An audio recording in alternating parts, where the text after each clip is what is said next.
오늘 우리에게 주시는 하나님의 말씀은 예레미야 36장입니다. 할렐루야. 오늘도 주님께서 우리에게 말씀하여 주시기를 축원합니다. 예레미야 36장은 예레미야가 바룩을 시켜서 하나님의 말씀을 두루마리에 기록하게 하고 이를 금식일에 맞춰 선포하게 하는 내용이 들어 있습니다. 먼저 1절부터 3절은 하나님의 말씀이 예레미야에게 임하는 장면입니다. 유다의 요시야 왕의 아들 여호야김 제4년에 여호와께로부터 예레미야에게 말씀이 임하니라. 이르시되 너는 두루마리 책을 가져다가 내가 내게 말하던 날 곧 요시야의 날부터 오늘까지 이스라엘과 유다와 모든 나라에 대하여 내가 내게 일러준 모든 말을 거기에 기록하라. 유다 가문이 내가 그들에게 내리려 한 모든 재난을 듣고 각기 악한 길에서 돌이키리니 그리하면 내가 그 악과 죄를 용서하리라 하시니라. 1절을 보면요, 때는 요시야 왕의 아들 여호야김 제4년입니다. 이때 예레미야에게 말씀이 임합니다. 말씀의 내용이 2절, 3절에 나타나는데 요시야의 날, 곧 요시야의 제13년 때부터 여호야김 제4년까지 약 22년 기간 동안 이스라엘과 유다와 모든 나라에 대하여 말씀하신 모든 내용을 두루마리에 기록하라 말씀하십니다. 하나님께서 이렇게 예레미야에게 명하신 이유는 3절에 나와 있는데 유다 가문이 악한 길에서 돌이키도록 하심이었습니다. 내리려 하는 재난을 듣고 그 일을 반드시 일으키려고 하심이 아니라 혹시라도 하나님께서 말씀하시는 이 경고의 재난의 말씀을 이스라엘이 들으면 돌이키면 그 악과 죄를 용서하신다는 것이죠. 여기서 지금 3절에 보면 유다 가문이 내가 그들에게 내리려 한 모든 재난을 듣고 각기 악한 길에서 돌이키리니 라고 되어 있지만 돌이킨다는 얘기가 아니라 돌이키면 이라는 말이죠. 그래서 영어 성경에는 perhaps라고 되어 있습니다. 이 perhaps는 아마도, 혹시라도 뭐 이런 뜻이 있는데요. 혹시라도 유다 가문이 돌이키면 구원하신다는 거죠. 그 죄를 용서하겠다는 거죠. 그래서 4절에서 예레미야는 예레미야의 신실한 서기관이었던 바룩에게 하나님의 말씀을 불러주어 두루마리에 그대로 기록하게 합니다. 당시 예레미야는 연금 상태로 움직일 수가 없었기 때문에 바룩으로 하여금 여호와의 말씀을 금식일에 여호와의 성전에서 백성들에게 낭독하게 하고 또 유다 모든 성읍에서 온 사람들에게 낭독하도록 합니다. 그것이 5절, 6절입니다. 그리고 나서 7절에서 예레미야는 하나님께서 말씀하신 것처럼 3절에서 말씀하신 것처럼 자신의 소망을 피력합니다. 그들이 여호와 앞에 기도를 드리며 각기 악한 길을 떠나리라. 혹시라도 떠나리라. 그러면 떠나리라. 그러면 하나님께서 용서하실 것이다라는 거예요. 그런데 여호와께서 이 백성에 대하여 선포하신 노여움과 분이 너무 큰 걸 알고 있었죠. 분이 크니라. 비록 여호와 하나님께서 유다 백성을 향한 노여움과 분이 크시지만 유다 백성이 이 말씀을 듣고 각기 악한 길을 떠나 여호와께로 돌이키기를 바라는 마음이 있었던 것입니다.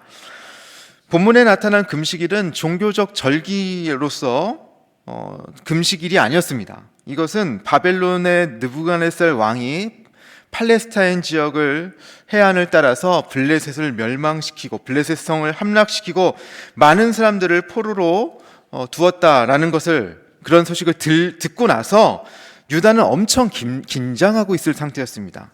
이러한 위기에 따라 왕이 소집한 날이 금식일이라고 학자는 알려주고 있습니다. 이런 위기에도 백성들이 여호와 하나님을 찾으며 위기에서 우리를 구원하여 주옵소서 이렇게 단결하여 기도할 수 있었던 절호의 찬스였던 거죠. 여호와 하나님의 말씀이 기록된 두루마리를 갖고 있는 바룩은 예레미야와 동일한 마음으로 소망을 가지고 금식일에 여호와 하나님의 모든 말씀을 선포했을 것입니다.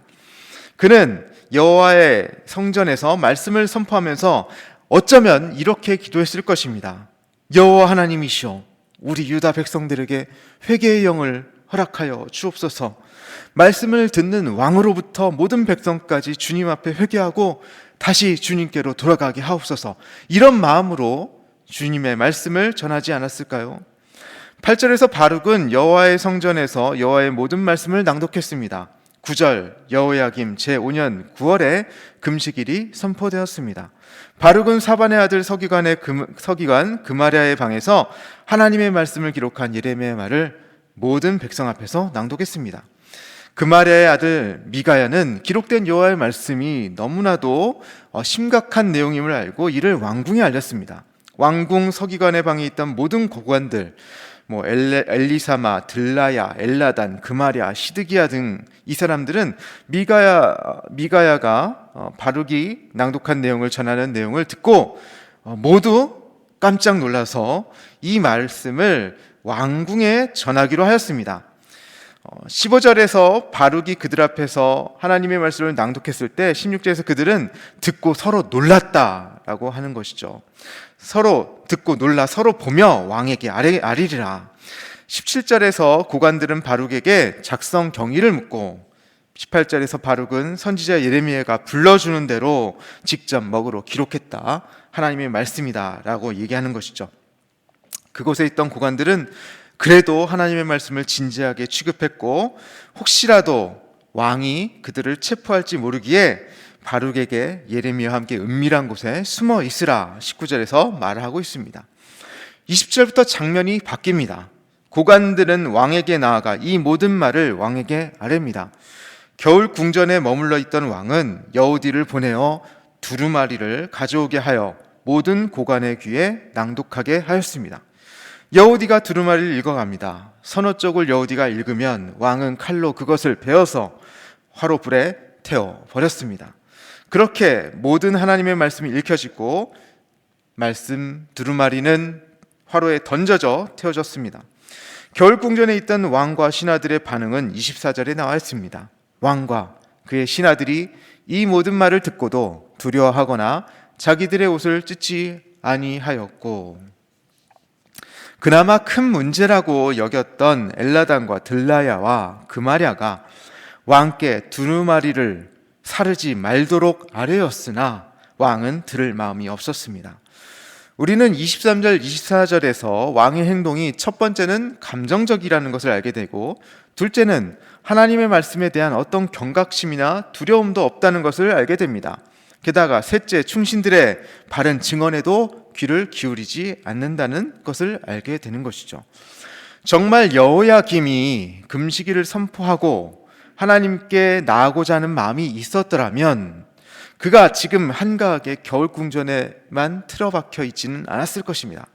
어떻게든 백성들과 함께 위기를 모면하고자 예루살렘으로 가서 함께 금식하며 기도하고 백성들과 마음을 모았을 것입니다. 그러나 그는 그러지 않았죠. 오히려 예레미야가 바룩을 통해 선포한 하나님의 말씀이 기록된 두루마리를 가치 없는 것으로 여기고 무시하면서 자신을 따뜻케 하는 그 화로에 던져 화석의 연료로 태워버립니다.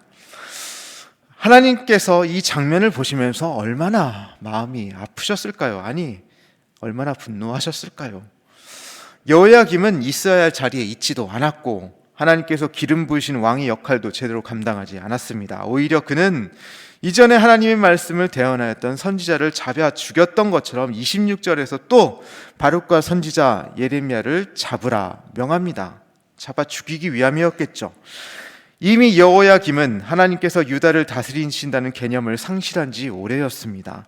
그는 보이지 않는 하나님보다 보이는 애굽의 군대를 의지하였습니다. 하나님께서는 바룩과 선지자 예레미야를 숨기셨습니다. 그리고 하나님께서는 다시 예레미야에게 두루마리를 다시 기록하라고 명하십니다. 우리 28절을 함께 읽어보겠습니다. 28절입니다. 너는 다시 다른 두루마리를 가지고 유다 여호야김 왕이 불살은 첫 두루마리를 모든 말을 기록하고, 너는 다시 다른 두루마리를 가지고 유다의 여호야김 왕이 불살은 첫 두루마리의 모든 말을 기록하고. 예레미야는 여호야김 왕이 불살은 첫 두루마리의 모든 말을 다시 기록합니다. 하나님의 말씀이 기록된 첫 번째 두루마리는 왕에 의해서 불태워졌지만 하나님의 말씀은 결코 사라지지 않습니다. 하나님께서 두루마리에 다시 말씀을 기록하라 명하십니다. 그리고 29절에서 여호야김의 말을 하나님께서 언급하시는데 여호야김이 두루마리의 기록 주체를 예레미야로 여기고 있음을 우리는 깨닫게 됩니다. 예레미야를 하나님의 진실한 선지자로 여긴 것이 아니라 자신을 반대하는 적대 세력으로만 여겼던 것이 그의 최대 실수였습니다. 그리고 29절부터 31절에서 하나님의 말씀을 경홀히 여기고 무시하여 불태워버린 유다 왕 여호야김과 그 신하들에 대하여 구체적인 하나님의 심판의 말씀이 기록됩니다. 29절만 제가 읽겠습니다. 또 유다의 여호야김 왕에 대하여 이와 같이 말하기를 여호와의 말씀에 내가 이 두루마리를 불사르며 말하기를 내가 어찌하여 바벨론의 왕이 반드시 와서 이 땅을 멸하고 사람과 짐승을 이 땅에서 없어지게 하리라 하는 말을 이 두루마리에 기록하였느냐 하도다. 그로부터 얼마 지 않아 여호야김은 바벨론 느부갓네살 왕에 의해 예루살렘은 함락됩니다. 그것을 경험하게 되죠. 겪게 됩니다. 역대하 36장 6절에서 그는 여호와의 말씀대로 심판을 당합니다. 바벨론 왕 느부갓네살 왕이 올라와서 그를 치고 그를 쇠사슬로 결박하여 바벨론으로 잡아가고, 이것이 바벨론 왕 느부갓네살이 올라온다는 말이 역대하 36장 6절에 기록되어 있습니다. 이후 그가 어떻게 죽음을 맞이했는지 성경에 더 이상 나타나와 있지는 않지만 30절 말씀처럼 시체는 버림을 당하여 낮에는 더위 밤에는 추위를 당하리라, 제대로 매장도 되지 못한 채 이렇게 처참한 죽음을 맞이하리라는 여호와의 말씀대로 이렇게 여호야김은 죽임을 당했을 것입니다. 32절 본문 말씀처럼 불살라졌던 두루마리에 기록된 하나님의 말씀은 다시 기록되었습니다. 그 외에도 하나님의 말씀은 더 기록됩니다. 하나님을 두려워하지 않는 이 땅의 권력은 철저하게 패망하지만 하나님의 말씀은 영원히 사라지지 않고 서 있습니다. 하나님께서는 이 말씀을 통해 우리에게 오늘 무엇을 말씀하실까요? 저는 묵상하면서 세 가지를 한번 생각해 보았습니다. 하나님께서 저에게 주신 그런 묵상의 깨달음이 여러분에게도 어쩌면 동감이 될지 모르겠습니다. 함께 살펴보기 원합니다. 첫 번째, 기록된 하나님의 말씀인 성경을 하나님의 말씀으로 소중히 여기라 말씀하십니다. 우리는 언제부턴가 성경을 대할 때에도 우리의 편리함을 추구하게 되었습니다.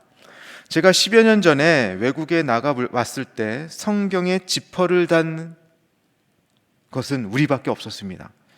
여러분, 성경에 지퍼들이 달려 있잖아요. 그것이 우리의 편리함을 추구하는 우리의 모습입니다. 외국에서는 지퍼를 성경에 달지 않았더라고요. 또 성경에 찬송과 교동문이 합본된 것도 우리밖에 없었습니다. 이것은 단순히 우리가 편의를 위해서 그렇게 만들어낸 것이죠. 외국 사람들이 편리함을 몰라서 그렇게 지퍼를 채우지 않았을 것입니다. 우리는 성경 앞에서 어떤 이름을 붙이기도 합니다. 웨딩 성경이다, 비전 성경이다. 그런데 외국 사람들은 그렇게 하지 않았습니다. 홀리 바이블입니다. 거룩한 하나님의 말씀인 것이죠. 외국에서는 그냥 그렇게 하고 오늘 우리 천주교에서도 그렇게 합니다.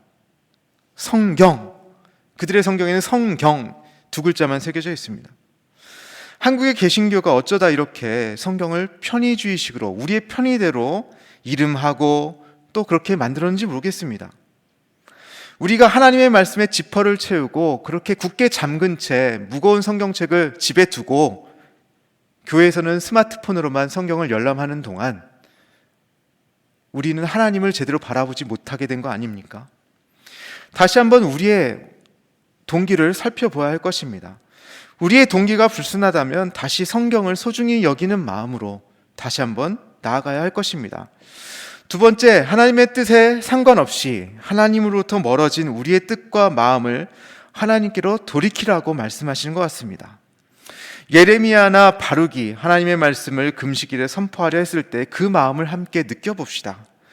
하나님께서 주시는 마지막 기회라고 생각했을 것입니다. 혹시라도 이 백성이 돌이킨다면 하나님께서 그 분노를 더 이상 백성에게 내리지 않으시리라. 그 기회를 왕도 고관들도 무시할 때 얼마나 마음이 쓰라렸겠습니까? 하나님께서 오늘 우리에게 뜻하시는 바가 있습니다. 부지런히 우리는 그 뜻을 위해서, 그 뜻에 순종하기 위해서 주님 앞에 구해야 할 것입니다. 주님, 우리에게 말씀하옵소서. 우리가 순종하겠습니다. 이러한 우리의 기도가 필요합니다. 주님, 돌이키게 하옵소서. 이 백성을 돌이키게 하옵소서. 제가 먼저 주님 앞에 회개합니다. 이러한 회개가 우리에게 필요합니다. 세 번째, 선포되는 말씀인 설교를 통해서 하나님의 말씀이 들려질 때 그것을 말씀하는 것이 설교자가 아니라 하나님임을 우리가 분명히 해야 할 것입니다. 설교자는 하나님 앞에서 신실하게 말씀을 준비하고 설교해야 될 책임이 있습니다. 그것은 하나님과 설교자 개인의 몫입니다. 그 관계의 몫이죠. 그렇다면 회중들은 어떠한가? 선포되는 그 하나님의 말씀에 신실하게 반응하고 또 응답해야 한다는 것이죠. 설교를 듣는 회중은 예배 가운데 하나님 앞에서 겸손하게 나아가 하나님의 말씀을 경청할 수 있어야 합니다. 설교를 전하는, 말씀을 전하는, 하나님의 말씀을 전하는 목사나 전도사가 주체가 되어서는 안 되는 것이죠. 목사나 전도사의 말로 착각할 때 우리는 여호야김의 자리에 앉아 있을 수 있습니다. 그 말씀을 판단하고 나를 지지하고 은혜되는 말씀만 받아주고 내 생각과 다르고 은혜되지 않는다 하여 그 말씀을 넘기고 무시하고 편의대로 화로에 태워버리는 여호야김이 되지 않으려면 하나님의 말씀을 겸손하게 받는 마음가짐이 예배당 안에서 우리는 늘 필요한 것입니다. 사랑하는 제1의 가족 여러분, 주님께서 우리에게 날마다 말씀하십니다. 성령께서 여러분의 마음 문을 두드리십니다. 그 말씀에 여러분 마음을 여시기 바랍니다. 두려워하지 마시고 하나님의 말씀에 순종하시기 바랍니다. 하나님의 말씀에 순종하려면 내가 가진 많은 것을 포기해야 한다고 생각할 수 있습니다. 아닙니다. 우리가 하나님을 사랑하면 하나님께서 더 좋은 것으로 여러분에게 허락하실 줄 믿습니다. 순종하는 이게 많은 것으로 채워주시는 분, 가장 좋은 것으로 채워주시는 분, 그 하나님을 믿고 나아가시기 바랍니다. 우리가 살 길은 우리의 욕망으로부터 돌이켜서 하나님께로 나아가 자복하고 회개하는 길뿐입니다. 우리 함께 그러한 회개의 길로 나아갔으면 좋겠습니다. 기도하기 원합니다. 먼저 우리가 하나님의 거룩한 말씀을 겸손하게 받게 하옵소서. 편리함을 추구하는 신앙이 아니라 하나님의 뜻을 겸손하게 받고 순종하며 나아가게 하옵소서. 함께 기도하기 원합니다. 내게 불편하게 들리는 쓰디쓴 말씀에도 순종하게 하시고 하나님의 뜻에 합당하게 오늘을 살아가게 하옵소서. 기도하시기 바랍니다. 또한 이 땅의 교회가 성장과 안정만을 추구하느라 하나님의 뜻을 온전히 바라보지 못했음을 우리가 함께 회개하게 하시고 세상 속에서 하나님의 뜻을 온전히 행할 수 있게 하옵소서. 함께 기도합시다. 우리 교회가 이 지역에서 숨겨지지 않는 산 위에 있는 마을로, 산 위에 있는 교회로 그리스도의 복음을 온전히 이 땅 위에 편만하게 전할 수 있게 하옵소서. 함께 우리의 선교적 사명을 위해서 기도하십시다. 기도하겠습니다. 하나님 아버지, 주님께서 우리에게 말씀을 주시니 아버지 감사합니다. 하나님, 우리로 하여금 말씀을 겸손하게 대하게 하시고 이 말씀을 편리함을 추구하며 나가는 신앙으로 받는 것이 아니라 하나님의 뜻을 겸손하게 받고 순종하며 나아가게 하옵소서. 내게 불편하게 들리는 말이라도 아버지 주님의 뜻으로 알고 아버지 순종하게 하시고 하나님의 거룩한 뜻이 무엇인지를 바라보며 아버지 늘 기도하며 깨어있게 하여 주옵소서. 하나님, 이 시대에 너무나도 혼탁한 이 시대에 분별력을 허락하여 주옵소서. 성령님께서 우리의 마음 가운데 찾아오셔서 늘 분별하게 하시고 기도하게 하시고 하나님 뜻을 따라서 아버지 온전히 주님 뜻에 따라 순종하며 나갈 수 있도록 도와주옵소서. 하나님, 이 땅의 교회가 하나님 주님의 뜻을 바라보지 못하고 자신의 번영과 성장과 안전만을 추구하는 아버지 그러한 말씀만을 또한 아버지 전하였습니다. 하나님의 뜻을 온전히 바라보지 못하고 온전히 전하지 못하고 아버지 정말 우리에게 들려지기 쉬운 말들로만 아버지 선포하였었습니다. 이 모든 말씀을 이 모든 행태를 불쌍히 여기시고 아버지 온전히 주님께로 나아갈 수 있도록 다시 한번 새롭게 될 수 있도록 도와주셔서 개혁교회의 아버지 정신을 회복하게 하시고 언제나 개혁되는 하나님의 개혁된 교회로서 바로 설 수 있도록 도와주시옵소서. 하나님, 세상 속에서 하나님의 뜻이 온전히 드러날 수 있도록 우리에게 용기를 허락하시고 온전히 순종할 수 있도록 도와주시옵소서.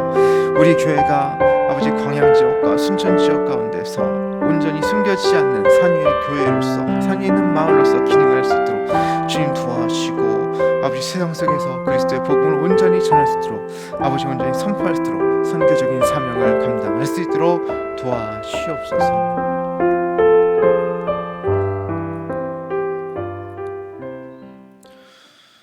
사랑과 은혜가 많으신 하나님 아버지, 우리에게 회개의 영을 부어 주시옵소서. 언제부터인가 우리 교회가 세상의 빛으로의 역할을 상실하고 주님의 뜻을 온전히 전하지 못하였음을 고백합니다. 세상을 온전히 치유하지 못하였고 세상의 진정한 복의 근원으로서 살아가지 못하였음을 고백합니다. 주님, 우리를 불쌍히 여겨 주시옵소서. 하나님, 그럼에도 불구하고 우리를 이 땅에 남은 자로 세워주시기를 감히 바라고 구합니다. 예레미야와 같이 바룩과 같이 주님의 말씀을 대언하는 자로 삼아주시고 하나님의 말씀대로 이 땅에서 순종하며 살아가는 하나님의 백성으로 끝까지 남게 하여 주시옵소서.